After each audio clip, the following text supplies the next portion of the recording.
본 방송에서 제공하는 투자 정보는 투자 판단에 대한 조언입니다. 방송에서 제공하는 주식의 가치, 가격 상승 및 하락에 대해서는 방송사에서 보장하지 않습니다. 실시간 정보 브리핑입니다. 한화시스템이 3분기 연결 기준 매출 6,392억 원, 영업이익 570억 원을 달성했다고 오늘 밝혔습니다. 전년 동기 대비 매출은 약 3%, 영업이익은 44% 증가했습니다. 방산 부문은 아랍에미리트와 사우디아라비아 수출을 비롯해 폴란드 K2 사격 통제 시스템 등 대형 사업들이 실적을 견인했으며 정보통신기술 부문은 한화 에어로스페이스 시스템 통합 등 대내외 사업으로 실적을 공고히 했습니다. 셀트리온이 졸레어 바이오시밀러 옴니클로의 글로벌 3상 40주 결과를 공개했습니다. 오늘 셀트리온은 2024 미국 알레르기 천식 면역학회에서 옴니클로의 글로벌 3상 40주 결과와 일상 임상 결과를 각각 구두 발표와 포스터 발표 형식으로 공개했다고 밝혔습니다. 셀트리온은 이번 임상을 통해 확인한 자료를 바탕으로 글로벌 시장 공략에 나선다는 계획입니다. 최근 미국의 채권 금리가 가파르게 오르고 있는 가운데 외국인 투자자들이 국내 채권 시장에서도 금리 상승에 베팅하고 있는 것으로 나타났습니다. 미 대선에서 도널드 트럼프 전 대통령의 당선 가능성이 높아지면서 재정 지출 확대, 보호 무역주의, 인플레이션 우려 등이 전방위적으로 금리와 달러 가치를 높이는 요인으로 작용하고 있다는 분석이 나옵니다. 시장은 미 연준이 기준금리를 내리면 국채금리도 따라서 내리거나 현 수준을 유지할 것으로 기대하고 있지만 트럼프 후보와 해리스 후보 모두 재정 적자를 확대하는 공약을 내걸고 있어 향후 국채 발행이 늘어나면 금리도 올라갈 수밖에 없을 것이라는 우려가 나옵니다. 미국 국채금리가 오르면 일반적으로 한국의 국채금리도 오르는 만큼 이 점도 계속 주목해 보시길 바라겠습니다. 4인 사색 주식 고수들의 매매 비결이 공개됩니다. 안녕하세요. 주식포맨 진행을 맡은 박효진입니다. 오늘 우리 시장 다행히 빨간불을 지켜냈습니다. 양시장 모두 하락 출발했지만 오후 들어서 힘을 내주면서 강보합으로 마감했는데요. 양시장 모두 개인과 기관이 담아내는 모습이었습니다. 일단 삼성전자는 저가 매수세가 유입되면서 오늘도 2% 넘게 올랐고요. 경영권 분쟁을 겪고 있는 고려아연 오늘 20% 상승하면서 시가총액 9위에 올랐습니다. 또 오늘장에선 바이오주가 대부분 좋은 흐름을 보였는데요. 이제 미국 대선을 일주일 앞두고 종목 장세가 나타나는 양상입니다. 이런 가운데 미국 빅테크 실적과 고용 보고서 발표도 아직 남아있는데요. 오늘도 저희와 함께 하시면서 변동성에 대비하는 투자 전략들 가득 챙겨가 보시길 바라겠습니다. 자, 그럼 주식포맨 지금 시작합니다.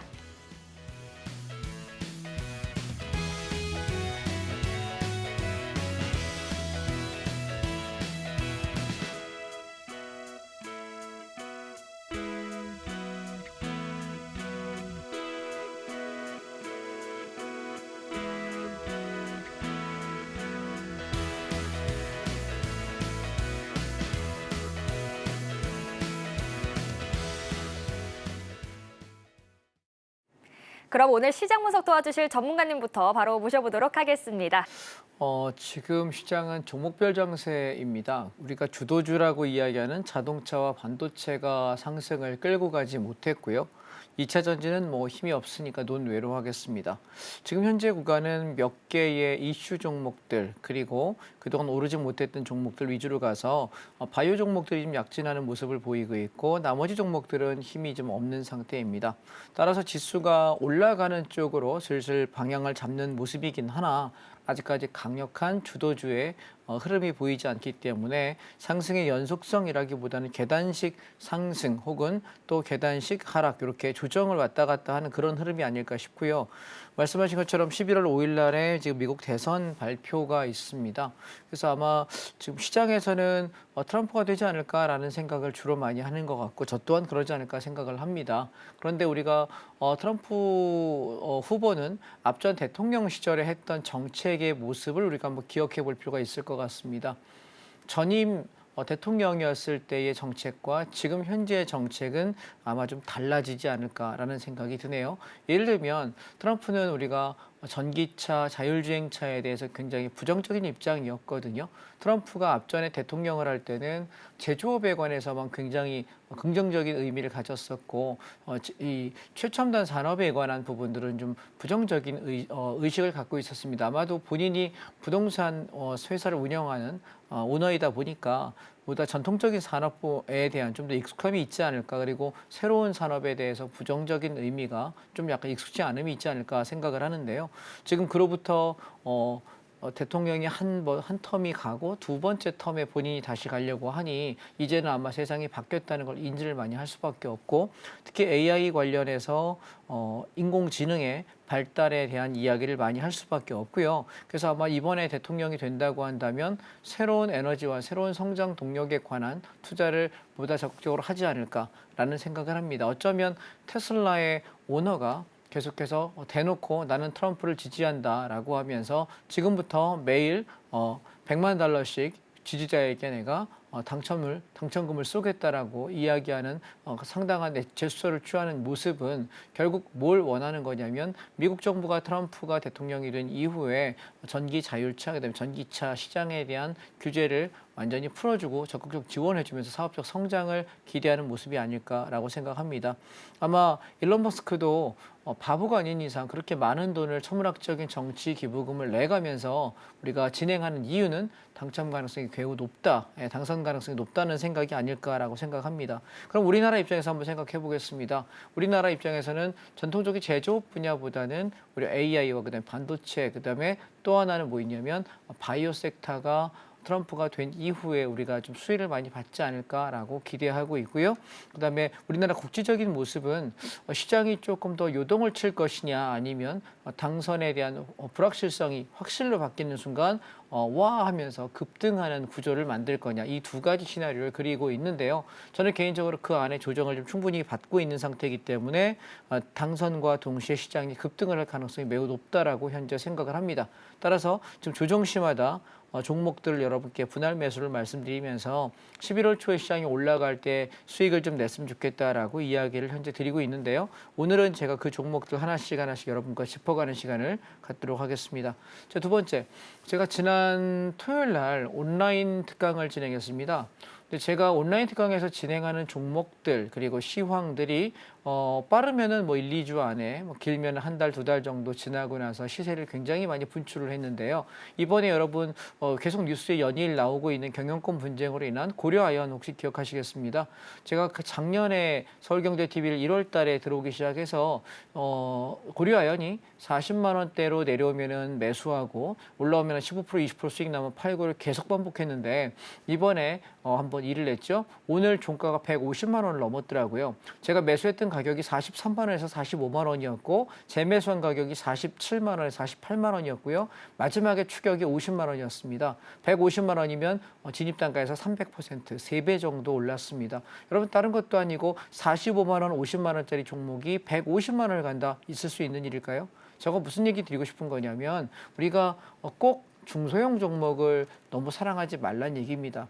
왜냐하면 이미 비싼 종목이 더 힘있게 날아갈 때 에너지가 강하고 우리가 수익을 내기도 훨씬 편하지, 중소형 종목에 자꾸 연연하다 보면은 잘못되거나 상장 폐지되거나 그런 일이 훨씬 더 많습니다. 그래서 앞으로 우리나라 주식시장이 녹록하냐라고 묻는다면 저는 별로 대한민국 증권시장이 좋지 않다라고 생각합니다. 그래서 자본이 미국으로 빠져나가고 중국으로 빠져나가고 일본으로 빠져나가고 베트남, 인도로 빠져나가는 투자 환경으로 바뀔 거라고 생각하는데, 그럴 때일수록 더더구나 우리가 투자해야 되는 것은 무엇이냐면 대형 종목이지 중소형 종목이 아니라는 사실을 반드시 기억하셨으면 좋겠습니다. 그래서 오늘 전 여러분들께 각 종목별로 말씀드리면서 아까 말씀드린 고려아연 같은 경우도 어떻게 우리가 발굴했는지 설명드리려고 하고요. 자, 그런데 중요한 건 지금 생방송에 제가 보통 여기 출연자분들 중에 말이 아마 제일 빠른 걸로 1등일 거예요. 말이 굉장히 빠르게 설명을 함에도 불구하고 제가 전달할 수 있는 양이 제한적입니다. 왜냐하면 생방송 시간이 50분인데 제가 말할 수 있는 시간은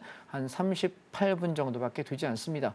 그래서 제가 한 달에 한 번 내지 두 번 정도 온라인 특강을 진행을 하는데 약 3시간, 보통 강의는 3시간 하는데 질의응답 받다 보면 4시간, 5시간 할 때가 대부분입니다만, 그래서 이번 주 수요일입니다. 내일이죠. 내일 저녁 6시부터 9시까지 공식 오피셜은 3시간 강의입니다. 그러나 3시간에 끝내본 적이 없습니다. 4시간, 5시간까지 질문 받아가면서 밤새도록 강의하는 사람이니까요.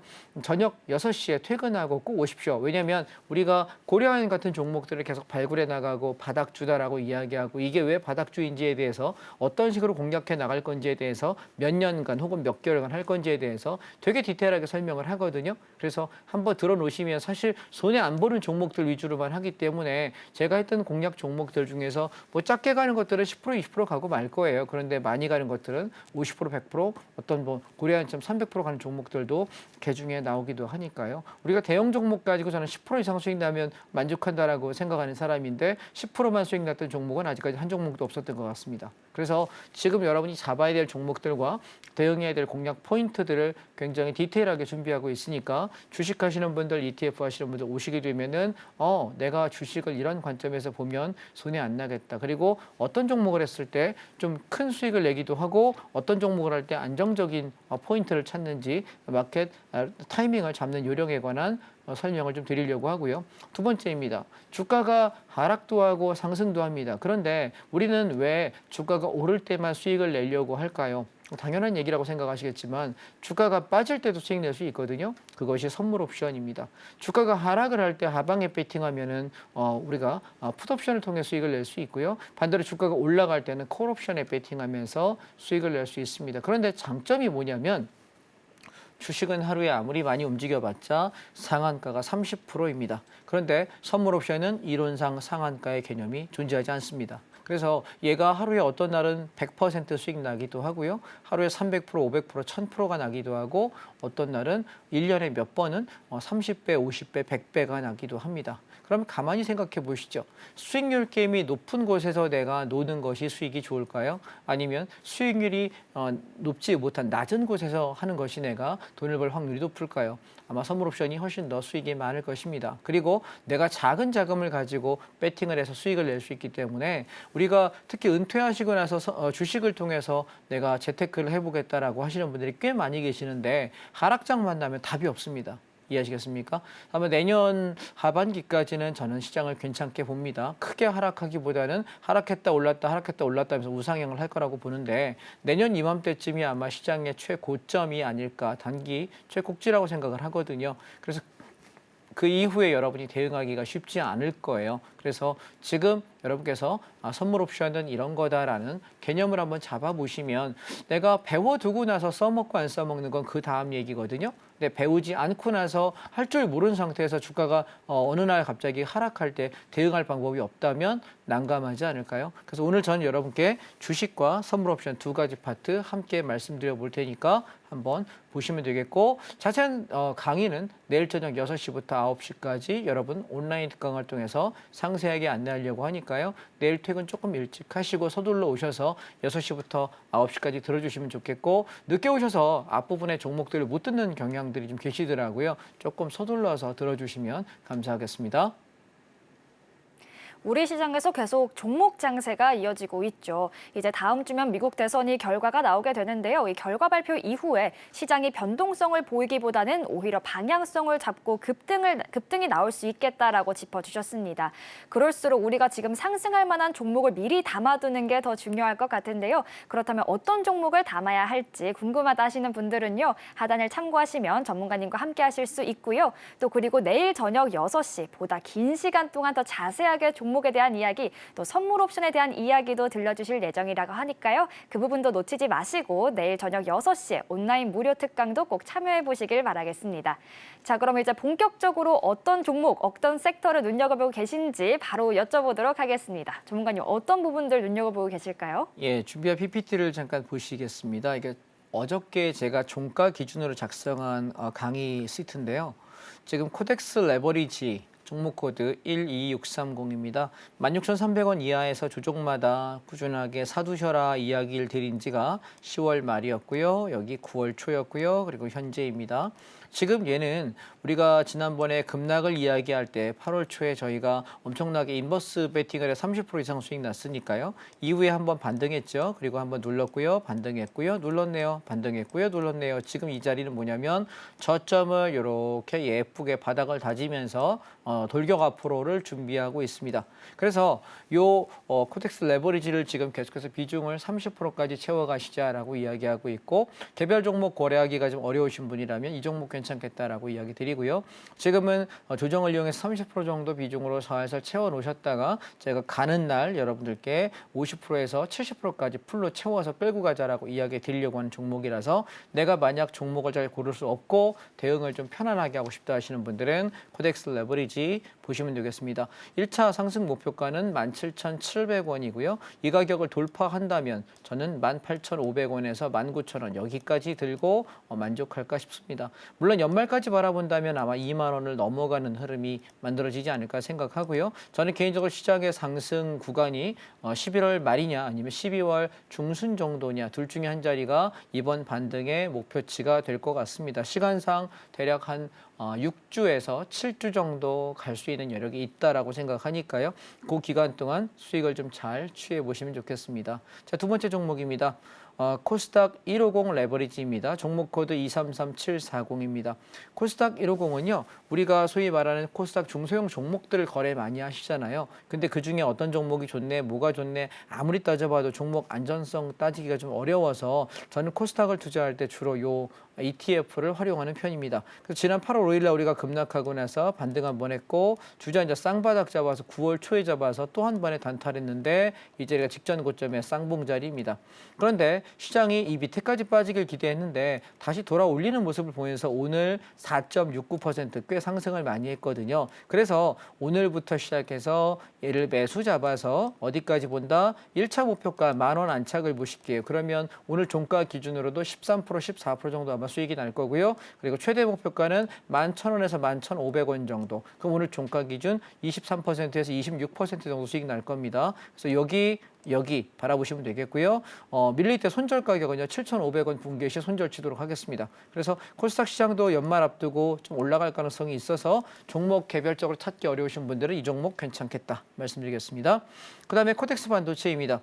우리가 반도체 관련 종목들이 우리나라의 주도주 시장입니다. 그런데 지금 현재 반도체는 힘을 못 쓰고 있습니다.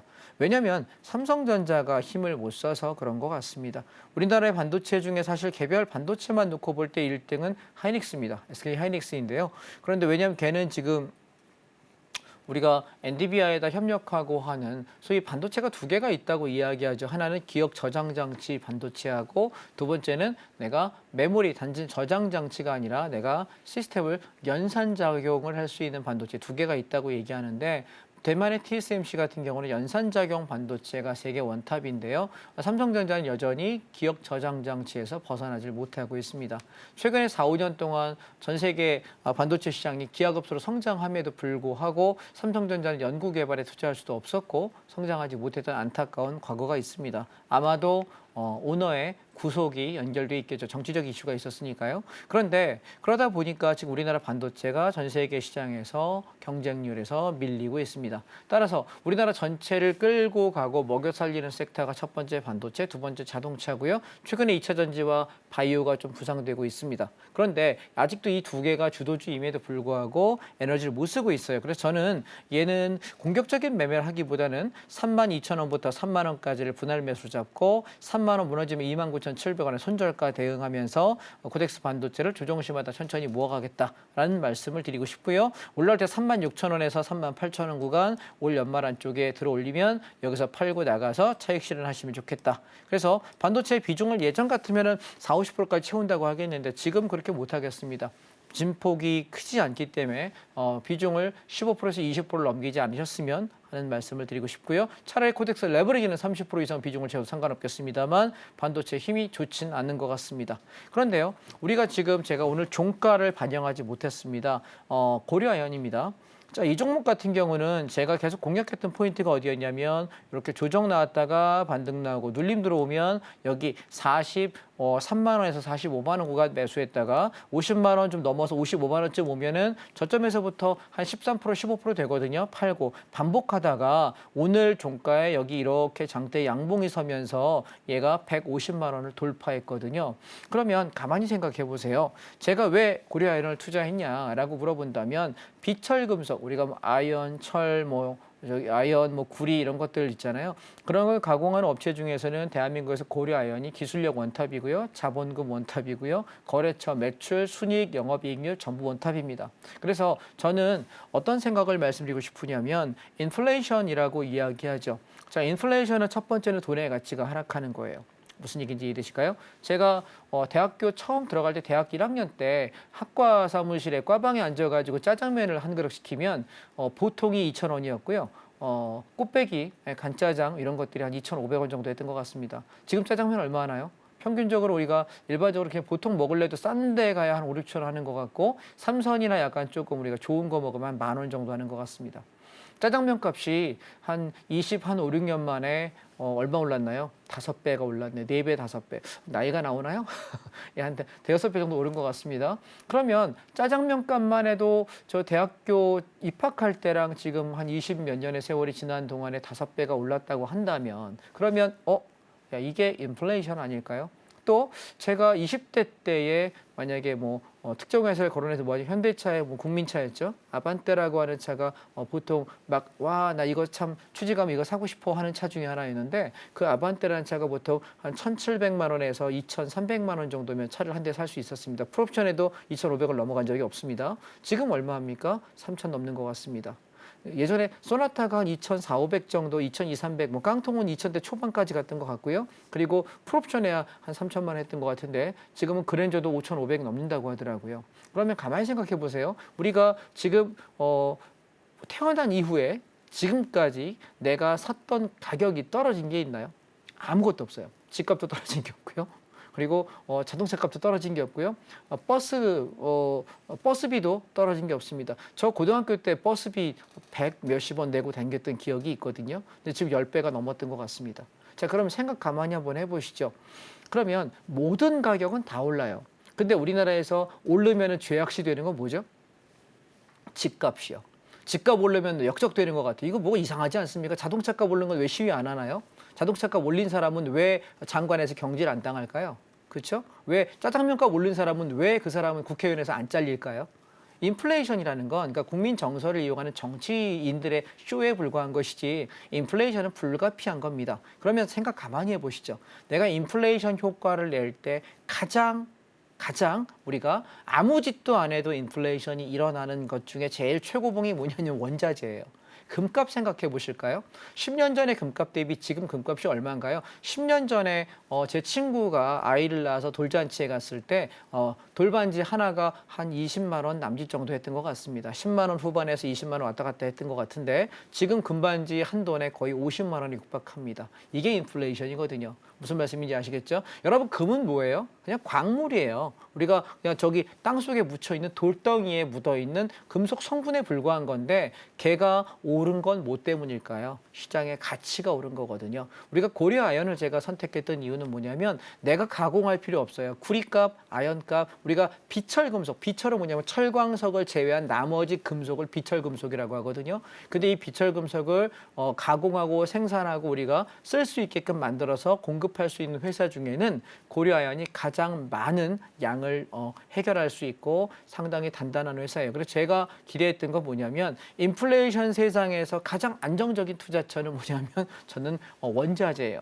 원자재는 뭐가 있을까요? 첫 번째는 식품이 있겠죠. 먹는 것도 우리가 밀, 쌀 이런 것들도 하나의 원자재가 식재료 원자재가 되는 거겠죠. 그다음에 두 번째는 산업용으로는 철광석 같은 거, 그다음 비철금속 같은 것이 원자재가 될 수 있겠죠. 저는 이런 측면에서 바라볼 때 비철금속으로 고려아연이 굉장히 좋다라고 이야기를 드렸고 저는 얘가 제 연금 같은 종목이라고 제가 거래하는 종목들 중에서 사실 이 종목을 거래할 때 가장 비중을 많이 베팅해요. 가장 많이 합니다. 왜냐하면 가장 안정적이라서. 제가 알고 있는 한 비싼 이 대형 종목들 중에 저는 고려아연하고 삼성바이오로직스 이 두 개가 제가 알고 있는 종목 중에 가장 원탑인 것 같고요. 그 다음에 KT를 봅니다. 이렇게 세 종목은 정말 안정적이거든요. 그래서 제가 내일 온라인 특강에서 이 세 종목을 굉장히 디테일하게 다룰 거예요. 내가 왜 이걸 샀고 어떤 때. 그래서 우리가 지금 있는 종목들 중에서 또 다른 고려아연은 없고 또 다른 삼성바이오로직스는 없는지 또 다른 KT는 없는지 어떤 식으로 찾아가는지에 대한 말씀을 내일 온라인에서 상세하게 설명드릴 거예요. 그래서 저는 이 종목을 얼마까지 기대를 하냐면 제가 이게 어저께 작성한 보고서거든요. 목표가 150만 원에서 180만 원이면 만족한다라고 써놨는데 오늘 방송국 오느라고 저는 오늘 종가를 차트에다 반영을 못했어요. 왜냐하면 이걸 제가 어젯밤에 방송국에 이 자료를 송부하거든요.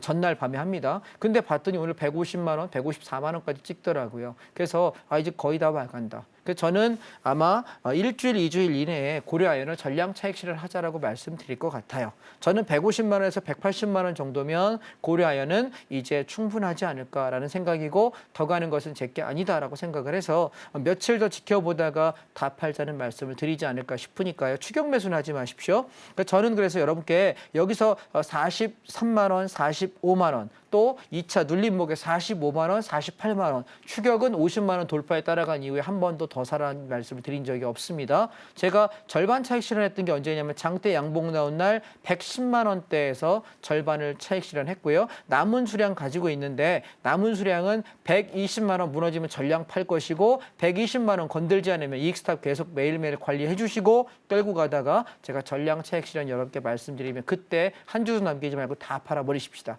오케이? 예, 깔끔하게. 그래서 저는 말씀드리고 싶은 게 굳이 중소형 종목을 건드려야 될 이유가 있다 없다? 없다. 자, 그러면 이 종목은 언제 제가 여러분께 말씀드린 거냐면 여기 7월 말에 온라인 특강할 때 여러분께 눌림목을 말씀드렸고요. 그리고 여기 8월에 다시 한번 여기 요 밑에서 가격을 사도 좋겠다라고 이야기 드렸고요. 그리고 7월에, 6월에, 5월에 거의 제가 5월 달부터 시작해서 거의 매달 고려아연을 말씀을 드렸습니다. 한 번도 거의 빠짐없이 말씀드렸습니다. 근데 제가 하는 종목은요. 한 방에 가지 않아요. 보통은 이렇게 올랐다 눌리고 다시 재매수하고 차익 실현하고 눌리면 재매수하고 차익 실현하고 눌리면 재매수하고 이걸 몇 달 동안 하다가 시세가 분출하는 종목들이 상당히 많거든요. 그래서 제가 무료 특강에서 온라인 특강에서 설명드린 종목들은 그냥 일회성 종목들은 여러분께 말씀을 잘 안 드립니다. 왜냐하면 여러분이 꼭 눌림목에 사라면 안 사세요. 올라갈 때 추격하고 비싸게 사는 경향이 많다 보니까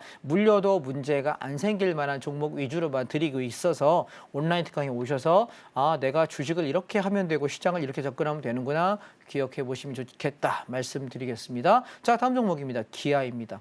우리가 자동차를 제가 말씀드렸는데 자동차는 두 가지가 있어요. 첫 번째는 완성차고요. 두 번째는 자동차 부품주입니다. 그런데 지금 여러분 자동차가 경기가 어려워지면서 새 차를 많이 안 사요. 혹시 여러분 느끼실지 모르겠는데 예전에 우리가 MG라고 그러죠. 20대, 30대 젊은 층들이 무조건 나는 오늘 지금 폼나게 살고 싶고 누리고 살고 싶어. 이래서 새로운 것들 많이 구매하는 나이였다고 계속 이야기를 하는데 최근 들어서 올해 들어서 그 MZ 세대들이 신규 소비를 잘 안 하게 됩니다. 그래서 새로운 트렌드가 생겼다고 하죠. 세상에 살면서 꼭 죽어도 필요한 거 몇 개 외에는 안 산다. 그래서 무지출 챌린지로 바뀌었어요. 이 얘기는 경기 침체가 심해서 밖에 나가서 내가 돈을 벌려고 해보면 실제 돈 벌기 어려운 거 알거든요. 우리가 편의점 가서 알바하고 어디 가서 알바해도 뭐 카페 가서 알바해도 요만큼 벌 수 있으니까 내가 즐겁게 살 거야 라는 트렌드에서 이제는 바뀌어서 내가 돈 벌기 정말 어렵고 이제부터 돈을 모아서 우리가 돈 벌 수 있는 나이가 생각 한번 해보시면 내가 대학 졸업하고 혹은 고등학교 졸업하고 돈을 벌어서 은퇴까지 30년 난집밖에 벌지 못해요. 55세에서 60세가 거의 정년으로 은퇴하게 되는데 우리 수명은 특별한 일이 없으면 90세, 100세. 내가 은퇴하고 나서 30년, 40년이 소득 없이 살아야 될 시기이다 보니까 이게 자각이 되는 순간 지금 돈 쓰는 게 불안해진 거죠. 무슨 말씀인지 이해되셨습니까? 경기가 꺾인다는 걸 인식했다는 얘기는 어렵다는 얘기고요. 그래서 앞으로의 세상은 저는 어떨 거라고 생각하냐면 자동차에 국한해서 생각할 때 완성 완성차를 새 차를 계속 사기보다는 중고차를 사는 트렌드가 훨씬 더 많아질 거라고 생각이 들고 그러면 이 트렌드에서 우리가 완성차, 기아와 현대차를 공략하는 포인트가 수익이 더 많이 날 거냐? 저는 그렇게 생각하지 않아요. 그래서 이제부터 뭐냐면 이제는 새 차 수요는 많이 줄어들고 그럼 뭐 살 것 같아요? 중고차. 중고차 사게 되면 제일 먼저 우리가 생각해 떠오르는 게 뭐가 있을까요? 고장이죠. 수리하면서 타야 되거든요. 그래서 앞으로의 여러분 트렌드는 완성차가 아니라 자동차 부품주로 갈 가능성이 높다. 그래서 현대차 같은 경우는 현대 모비스라는 부품주가 있죠. 그다음에 현대 위아가 있고 만도가 있습니다. 그리고 한국 타이언 테크놀로지가 있고요. 그다음에 공조 시스템 만드는 한우 시스템이라고 있습니다. 이 5개의 회사가 앞으로는 완성차보다 매력이 좋을 거다 말씀드리고요. 제가 방송이기 때문에 기아를 가지고 왔는데 얘는 95,000원 밑에서 우리가 한 2주 정도, 일주일에서 2주일 정도 천천히 분할 매수하셨다가 들어올리면 한 15%, 20% 수익 내고 파시면 될 것 같아요. 손절 가격은요. 85,000원 무너지면 정리하시면 되겠다라고 생각하시고 특별한 일이 없으면 손해볼 일은 없을 겁니다. 그런데 저라면 이 종목보다 모비스라든가 아니면 위아라든가 만도라든가 부품주가 조정 나올 때 사겠다. 근데 그 종목은 언제 얘기하겠다고요? 내일 저녁 6시에 온라인 특강 오셔서 들으시기 바랍니다. 자, 그 다음 종목 보겠습니다. 삼성물산입니다. 또 하나의 바닥주라고 하죠. 여러분 우리가 건설 업체들 브랜드 아파트 브랜드들 중에서 삼성물산이 짓는 아파트의 브랜드가 뭐죠?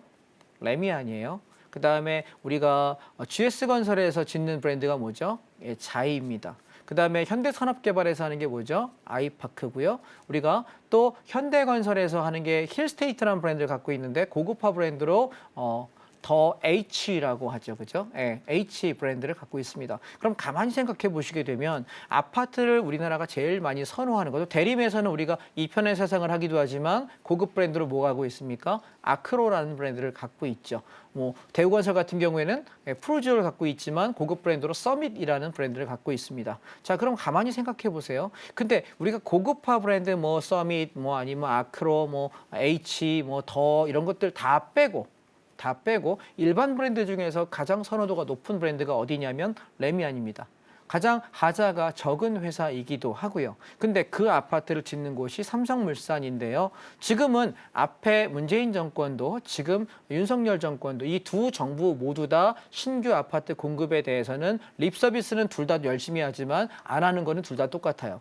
그래서 아마 이 정권 끝 무렵일지 다음 정권일지는 모르겠습니다만 신규 공급을 위해서 지속적으로 아파트를 공급해야 되는 물동량이 왕창 모이는 시기가 올 거라고 생각을 합니다. 그래서 저는 아마 이번 다음 대선이겠죠. 27년 5월에 치러질 대선을 앞두고 그때 나올 후보들은 앞다투어 주택 공급과 부동산 가격을 잡겠다는 정책을 심각하게 할 거라고 생각을 하고 그래서 저는 그때를 기다리면서 지금 우리가 공략해야 될 종목이 뭐냐라고 공략할 때 저는 아파트 브랜드에 투자한다는 개념에서 삼성물산이라는 회사를 원픽하도록 하겠습니다. 이 종목이 또 하나의 바닥주라고 보여지는데 우리가 이 바닥주라고 하는 자리가 자, 이 자리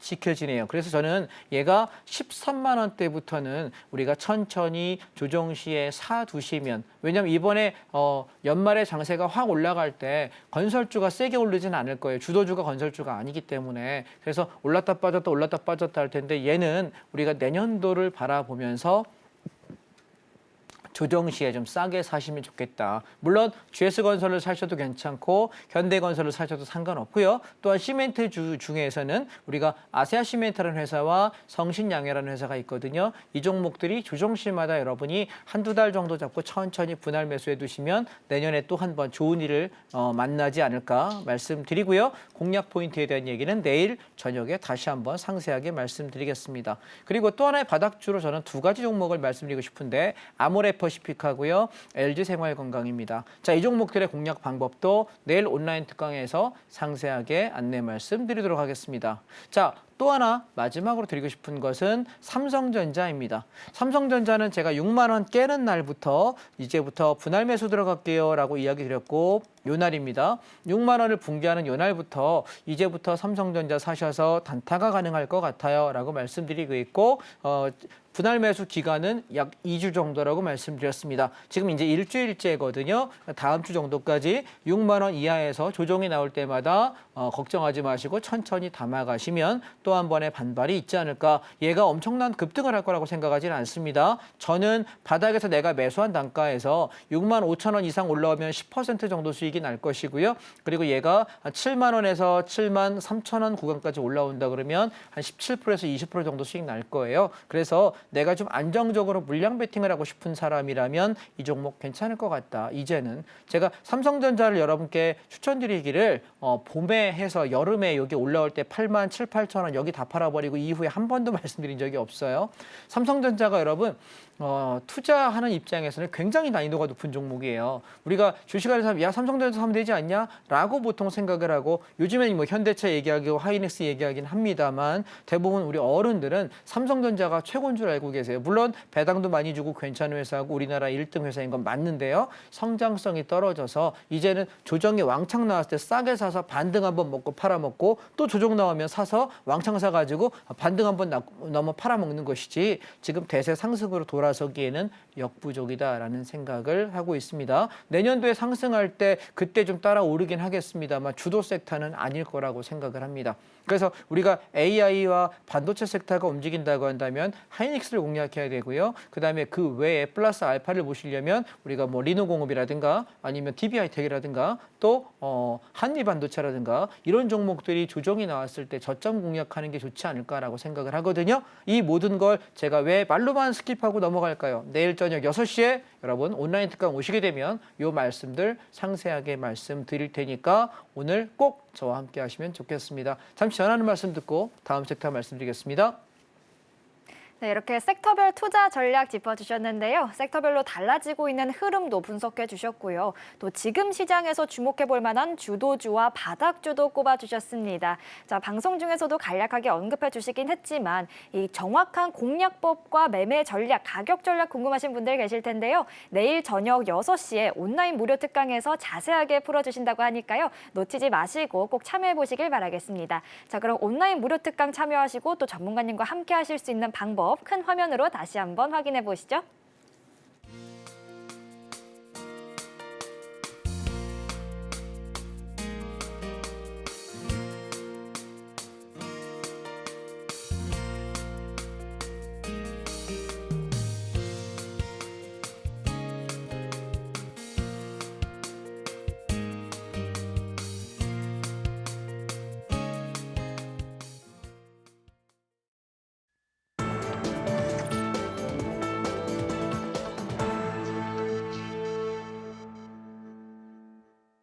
이제 본격적으로 장자방 전문가님의 매매 비결에 대해서 배워보는 시간입니다. 항상 이야기해 주시고 계신 선물 옵션에 대한 강의도 만나봐야 할 텐데요. 전문가님, 항상 이 주식보다 선물 옵션이 오히려 더 안정적이고 더 간단하다 이렇게 이야기해 주고 계시잖아요. 쉽게 시청자분들께 설명해 주실까요? 선물 옵션이 쉽다고 얘기하면 저 사람 미친 사람이라고 보통 얘기합니다. 왜 그러냐면 남들은 선물 옵션이 위험하다고 생각을 해요. 근데 저는 이게 쉽다고 생각하는 건 주식은 올라가는 거 아니면 방향이 뭐가 있죠? 떨어지는 것밖에 없잖아요. 근데 주식은 올라가야 수익이고 내려가면 손해예요. 근데 우리는 선물 옵션은요. 올라가면 올라가는 방향에 배팅하면 되고 내려가면 내려가는 방향에 배팅을 하면 돼요.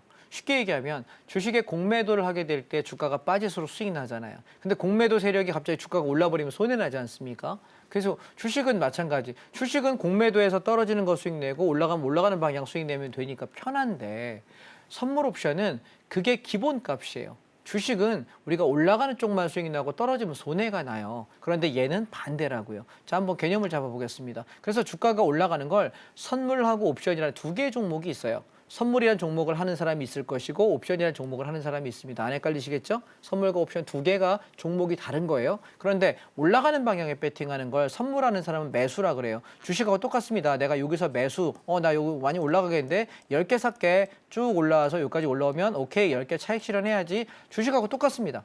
그런데 반대로 내가 주가가 빠진다고 할 때는 선물에 매도 진입을 합니다. 그러면 주가가 하락할 때 나 여기다가 야 오늘 많이 빠질 것 같다. 여기 한 20개약 매도해야 되겠다. 그러면 이렇게 떨어지게 되면 떨어지는 만큼의 이익이 이만큼이 나요. 난 여기서 하락에 대한 포지션을 팔고 나가면 됩니다. 그래서 야, 올라가는 것만 찾아야 되는데 얘는 떨어지는 방향도 수익 낼 수 있네. 편하다. 양쪽 방향 다 가능한데. 반대로 옵션을 보시게 되면 이게 콜옵션 차트고요. 위에 있는 게 이게 풋옵션 차트인데요. 여기 보시면 제가 시소를 그려볼게요. 콜옵션하고 풋옵션이라는 놈이 있어요. 둘 중에 만약에 콜옵션이 이렇게 무너지게 되면 누가 올라가냐면 풋옵션이 이렇게 올라가요. 마치 이거죠. 1000개 올려, 그럼 100기 내려. 100기 내려, 1000개 올려. 얘가 시소가 양쪽으로 이렇게 서로 상호 반대 방향으로 움직이게 돼 있거든요. 그래서 나는 아침에 시소 안에 있는 놈 중에 누가 뚱뚱하냐? 그러면 누가 아래로 내려갔냐면 보면 풋옵션이 아래로 내려가면 어떻게 될까요?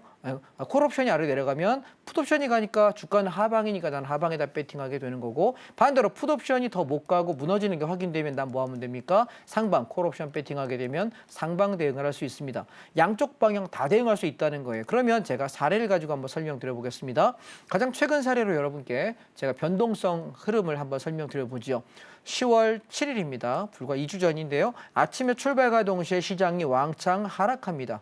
주식을 하는 사람 입장에서는 저 하락 파동을 통해 손해볼 수밖에 없는데, 선물 옵션 하는 사람 뭐 한다? 선물 매도를 대응한다. 그래서 떨어지는 폭만큼 이만큼 이익이 나요. 근데 선물 옵션 손해난다는 사람은 왜 손해나냐면 장이 빠지는데 자기 상방 잡아서 그래요. 이해하시겠어요? 하락이면 하방 대응하면 되는데 장이 하락하고 있는데 난 잘났다고 상방 잡고 있으면 그 사람은 손해볼 수밖에 없겠죠. 그러니까 선물 옵션이 위험한 게 아니고 자기가 상방인지 하방인지 방향 판단할 줄 몰라서 똥인지 된장인지 구분하지 못하니까 찍어보고 에이 똥이래 퇴퇴퇴 하다가 자기 손해났다고 하는 겁니다. 이해하시겠습니까? 그래서 그러면 상방 하방 어떻게 보냐? 말씀드린 것처럼 제 차트는 여기 왼쪽 차트가 콜옵션 차트 C이고요. 오른쪽 차트 밑에 있는 것이 풋옵션 차트입니다. P라고 제가 표현하겠습니다. 콜옵션 기준가가 3.5인데요. 옵션의 기준가라는 개념이 있어요. 이 가격이 무너지는 순간 그럼 얘가 무너지면 누가 올라갈까요? 풋옵션이 올라가겠죠. 얘가 잠깐 사이에 더블 100%의 수익이 나고요. 그리고 풋옵션이 여기서 더 이상 넘지 못하는 걸 보고 자 기준점 확인 이후에 풋옵션 죽을 거야 난 배팅한다. 그럼 뭐예요? 콜옵션이 올라가겠죠. 저점에서 고점까지 몇 배 났나요? 2배 반, 150%의 수익을 냅니다. 그러면 우리가 주식만 하는 사람 입장에서는 하락할 때 손해났다가 물타기 열심히 해가지고 올라갈 때 수익 전환할 수는 있겠지만 우리는 뭐 할 수 있을까요? 하락할 때 하방 포인트의 수익을 내고 상승 전환되는 거 확인하고 들어가서 올라가게 되면 양쪽 방향을 다 먹을 수 있습니다. 주식은 내가 저기서 저 짧은 시간 안에 딱 하방 딱 찍고서 올라올 때 올라갈 종목을 빨리 찾아서 살 수 있는 선수들은 논외로 하겠습니다. 그런데 대부분의 사람은 이걸 이 순간에 못 찾습니다. 그래서 저는 제가 19년 차 트레이더인데요. 19년 전에 주식이 아닌 선물 옵션을 선택했던 이유는 딱 하나입니다. 그 당시엔 종목이 한 2,000개 됐거든요. 지금 3,000개가 지금은 넘어가요. ETF까지 훨씬 더 많아졌기 때문에 제가 그때 한 1,800개, 1,900개 되는 종목을 매일 찾을 자신이 없더라고요. 매일 뒤지면서 올라갈 만한 종목, 내려갈 만한 종목 찾아내고 골라내고 그럴 자신이 없었습니다. 그럴 시간도 없고요. 그래서 나는 모르겠다. 종목 찾다가 시상 공부하다가 머리 쥐날 것 같아서 머리털 다 빠질 것 같아서 못하겠다 생각하고 선물 옵션을 선택했는데 자, 제 머리털 어떠세요? 멀쩡하게 잘 존재하죠. 그죠? 제 거예요. 제 거. 이거 없어요. 가발 아니에요. 제 머리예요. 그럼 이 얘기는 뭐냐면 머리털도 안 빠지고 수익도 편안하게 난다라는 얘기입니다. 별로 고민할 게 없습니다. 떨어져도 나는 하방 잡으면 되니까요. 자, 그다음에 그러면 지수가 많이 빠질 때는 어떨 것 같으세요? 지수가 많이 빠질 때는 아침부터 자 이날은 10월 18일입니다. 얼마 전이죠? 지난주입니다. 아침 시작과 동시에 전날보다 갭상승해서 올라갔어요. 아침에 올라갔다가 하루 종일 빠지는데 계단식 하락을 합니다. 그러면 주식하는 분들 입장에서는 머리에 쥐납니다. 진짜 머리털 빠져요. 이때는 미치고 환장하거든요. 이거 주식 차트라고 생각해 보실래요? 아침에 시초가가 고가고 종가가 거의 저가에 가깝게 빠진다면 굉장히 힘들죠. 근데 이때 우리 뭐 할 수 있다고? 콜옵션이 기준점을 넘지 못하는 저항되는 걸 확인하고 나니까 나는 콜옵션이 죽으면 어떻게 한다고 배웠습니까? 풋옵션이 간다고 배웠잖아요. 그래서 바닥에서 따블 갑니다. 그냥 잡으면 그냥 따블이에요. 옵션은 하루에 50% 100%씩 나는 게 어려운 일이 아니에요. 굉장히 아주 편안한 일상적인 일입니다. 그러다 보니까 선물 매도한 사람은 저점에서 고점까지 4포인트 이상 빠졌으니까 한 계약당 100만 원, 10개 잡았으면 1,000만 원의 수익을 낼 수 있게 되고요. 풋옵션 같은 경우는 저점에서부터 2배 이상 나니까 내가 중간에 어디 잘라 먹어도 수익은 부족하지 않을 것 같습니다. 우리는 이 재미로 선물 옵션을 합니다. 이해하셨나요? 계단식 하락이니까 이때는 주로 뭐해? 주식만 하는 사람 입장에서는 손실이 극대화될 판인데 선물 옵션 하게 되면 하방 포지션을 잡을 수 있으니까 수익이 극대화된다라는 말씀입니다. 또 하나 보겠습니다. 8월 5일 날이죠. 아마 주식하시는 분들 제일 생각도 하기 싫은 날일 것 같은데 이날 선물이 얼마가 빠졌냐면 25.4포인트가 폭락이 나옵니다. 투매가 나왔습니다. 제가 7월 17일 날 인버스에다 비중 50% 베팅하라고 얘기했는데 재미있는 건 이 방송국에 출연하시는 분이 저 말고 되게 많은 분들이 되게 실력 좋으신 분들이 많이 매주 매일매일 생방송 출연하십니다. 근데 저 혼자만 서울경제TV 출연자 중에 저 혼자만 주가 빠진다고 얘기하고 인버스의 비중 50% 채우라고 얘기했는데요. 재미있는 건 8월 5일 날 제가 오후 3시 4분에 여러분들께 인버스 하나도 남기지 말고 다 판다고 얘기했는데 그 자리가 바닥이었어요. 재밌죠? 그리고 나서 지금 계속 시장 반등하고 있거든요. 그 얘기는 뭘 하고 싶은 거냐면 잘난 척 하고 싶냐? 잘난 척은 아니고요. 좀 잘은 난 것 같아요. 예, 잘 맞추니까요. 그런데 중요한 건 뭐냐면 내가 하락할 때 야 이거 하락할 때 장 이거 큰일 나는 거 아니야? 라고 생각할 때 주식 매매자는 선택은 두 개밖에 없어요. 내가 올라올 때 적당히 팔고 떨어질 때까지 현금 들고 버티거나 이 사람은 좋은 사람이지. 근데 이게 안 되겠으면 내 종목들이 손해가 났으면 장이 빠질 때 대책 없을 거 아닙니까? 근데 자르기는 부담스럽잖아요. 그럼 뭐해? 내가 갖고 있는 거 자금을 확 대폭 줄여버리고 그 돈 가지고 뭐해? 인버스 베팅하면 인버스가 30% 수익 났으니까 주식에서 손해 났던 것들이 웬만큼 만회가 되거든요. 그런데 이거보다 더 적극적인 사람이 뭐냐면 장자방처럼 선물 옵션을 하게 되면 풋옵션을 산다 이거예요. 제가 370 풋옵션 이날 배팅하라고 얘기했는데 얘가 얼마 갔냐면 130배 갔어요. 보실래요? 130배.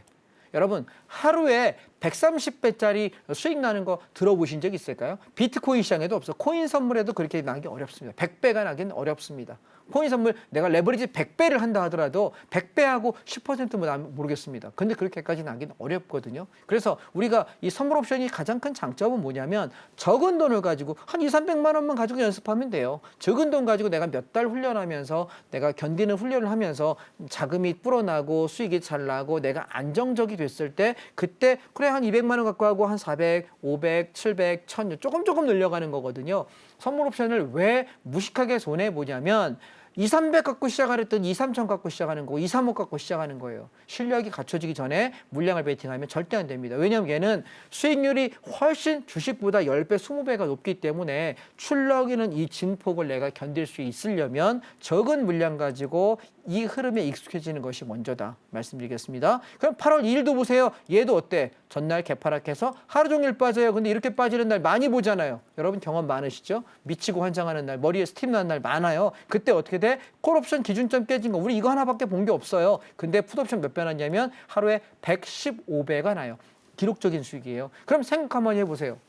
야, 100배가 났는데 100배는 못 버틸 거 아닙니까? 115배는. 근데 여러분이 만약에 저점에서 고점까지 버티긴 힘들 테니까 저도 그건 어렵습니다. 그렇다면 내가 100배가 났나 10배는 못 할까? 3배, 5배는 못 할까? 내 원금 계좌가 주식 계좌 깡통 반도막 나신 분 100% 수익 나야 원금 회복됩니다. 3분의 1 토막 되신 분 내 수익률이 200%가 넘어야 원금 회복됩니다. 10분의 1 토막 나신 분 10배 나야 내 원금 회복되거든요. 선물 옵션은 어떻게 됩니까? 주기적으로 수익률 자체가 주식하고 비교가 안 됩니다. 그래서 또 하나는 내가 적은 금액 가지고 배율이 높으니까 수익을 많이 낼 수 있다는 것 장점이 되겠고요. 그러면 또 상승장은 어떨까 한번 보실래요? 자, 8월 7일 날입니다. 이날 제가 온라인 공개 방송을 통해서 되게 많은 분들이 오셨던 날인데요. 이날 기록적인 상승합니다. 선물이 19.45p. 아까 여러분 보세요. 주가가 빠질 때 급락할 때 풋옵션이 수익이었다면 올라갈 땐 누가 수익일까요? 콜옵션이요. 우리가 볼 건 뭐만 보면 돼요. 자, 옵션 기준점 여기 4.47 풋옵션이 저항을 맞고 죽기 시작합니다. 그럼 우리 뭐 사면 될까요? 콜옵션 사면 됩니다. 1시간 정도 행보하다가 급등하기 시작하는데요. 몇 배가 났냐면 하루에 1500%입니다. 이날 공개 방송이기 때문에 거의 1000분 가까운 분들이 들어오셔서 보셨기 때문에 그때 저희가 1500% 날 때 다 먹지 못해서 저점 고점은 못해요. 중간에 560%에서 580% 구간에서 다 팔았습니다. 그리고 좀 더 갔죠.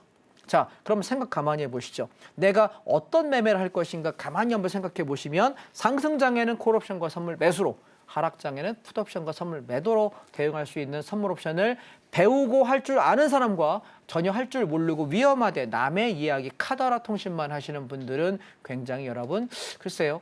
더 하락장애, 변동성장애, 주식이 더 위험하지 않을까요? 그래서 만약에 상승장인데 내 종목이 안 올라 버려버리고 콜옵션 사면 됩니다. 하락장인데 내 종목 손해났어. 손절 쳐버리고 풋옵션 사면 더 많은 수익을 낼 수 있기 때문에 주식만 하시는 분들, 선물옵션 관심 없는 분들 여러분 하시라는 얘기 아니라요. 내일 저녁 6시부터 9시까지 한번 와보시면 여러분이 대안상품으로 배워볼 만할지 여러분 하실 거는 딱 한 가지밖에 없습니다. 3시간 동안 여러분은 시간을 투자하십시오. 공짜입니다. 공짜로 이렇게 열심히 말씀드리고 떠들고 알려드리려고 하니까 그 안에 괜찮은 종목들, 고려한 같은 종목들 몇 개 있을 거예요. 그래서 그 종목들도 받아가시고 얘는 어떻게 공략할지도 배워가시고 거기에다 선물옵션에 관한 말씀 들으면서 내가 이거 한번 해보면 재밌겠다. 생각 드시면 배우세요. 안 드시면 안 하셔도 되겠습니다. 오케이? 그래서 내일 또 온라인 특강 끝나고 나면 제가 한 달에 한 번밖에 안 하기 때문에 또 한 달이나 기다려야 강의 들을 수 있고 그 한 달 동안 종목들 왕창 날아가면은 한 달 뒤에 거봐 들으라니까요. 얘기할 때 들을 걸 후회하지 마시고 들어오셔서 내일 함께 하시면 좋겠습니다. 오케이? 예. 감사합니다. 전 여기까지 하고요. 내일 저녁 6시에 온라인 강의를 통해서 뵙도록 하겠습니다. 상승해야만 수익을 낼 수 있는 주식과 달리 하락장에서도 수익을 얻어갈 수 있는 이 선물 옵션 내일 저녁 6시에 장자방 전문가님께서 이해하기 쉽게 설명해 주실 예정이니까요. 이 선물 옵션이 조금 어렵다 하시는 분들 혹은 이 선물 옵션 조금 위험하지 않을까 걱정하셨던 분들까지도 모두 내일 저녁 6시에 꼭 온라인 무료 특강 참여해 보시길 바라겠습니다. 자, 그럼 오늘 방송의 핵심 내용 큰 화면으로 확인해 보시죠. 오늘의 핵심 살펴보겠습니다. 고려아연과 기아의 매매 전략도 잡아주셨고요. 또 삼성물산과 아모레퍼시픽 등 주목해볼 만한 바닥주도 짚어주셨습니다. 또 오늘 선물 옵션 간단하게 배워봤는데요. 더 자세하게 배워보고 싶으신 분들은요. 전문가님과 꼭 함께 해보시길 바라겠습니다. 오늘 저희가 준비한 내용은 여기까지고요. 오늘도 저희 방송 알차게 채워주신 장자방 전문가님과는 여기서 인사 나누겠습니다. 오늘 말씀 고맙습니다. 참고로 금일본 방송에서 제공한 정보는 투자 판단을 위한 조언일 뿐 해당 주식의 가치나 수익률을 보장하진 않습니다. 또 서울경제TV는 자본시장통합법을 준수하고 있습니다. 1:1 투자 상담이나 유사수신 행위 등 모든 불법 사항을 엄중히 금지하고 있고요. 아울러 서울경제TV와 서울경제신문은 당사의 브랜드입니다. 최근 당사를 사칭한 피해가 늘고 있으니 각별히 유의하시길 바라겠습니다. 그럼 저희는 내일 이 시간에 다시 찾아뵙겠습니다. 오늘도 저희 방송과 끝까지 함께해 주신 여러분 고맙습니다.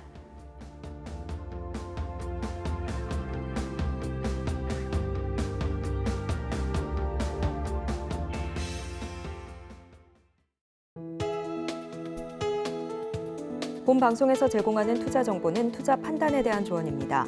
방송에서 제공하는 주식의 가치, 가격 상승 및 하락에 대해서는 방송사에서 보장하지 않습니다.